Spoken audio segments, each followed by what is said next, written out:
সোমবার দুপুরে 2 দিন ব্যাপী আর্ট হাটের আনুষ্ঠানিক উদ্বোধন হয়ে গেল।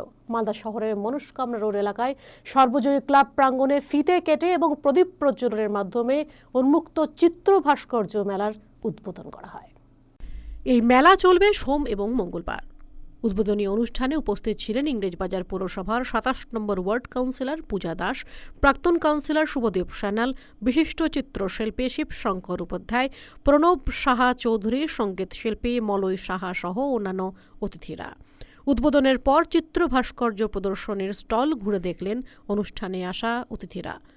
আর্ট হাট প্রাঙ্গণে বসে আঁকো প্রতিযোগিতা, গোল্ডেন ব্রাশ প্রতিযোগিতা সহ বিভিন্ন প্রতিযোগিতার আয়োজন করা হয়। সন্ধ্যায় সাংস্কৃতিক অনুষ্ঠানের আয়োজনও করা হয় এই অনুষ্ঠানে। যারা 3 বছর আগে যখন এখানটাতে আমাদের ক্রিয়েটিভ ব্রাশ এবং সর্বজয়ী ক্লাবের ব্যবস্থাপনায় এবার 5ম বর্ষ আর্ট হাট সংগঠিত হচ্ছে। আমাদের জেলার শিল্পীরা এখানে তাদের চিত্রশিল্প নিয়ে এখানে উপস্থিত হয়েছেন, যাতে সব মানুষ দেখেন, তাদের সামনে উপস্থাপন করার জন্য। প্রচুর ছেলে মেয়ে একদম ছাত্রছাত্রীরা এখানে চিত্রশিল্পের প্রতিযোগিতায় অংশগ্রহণ করছে। একেবারে একদম উৎসব। আজকের দিনটি তো একটা বিশেষ দিন, 25শে ডিসেম্বর, আজকে ক্রিসমাস ডে।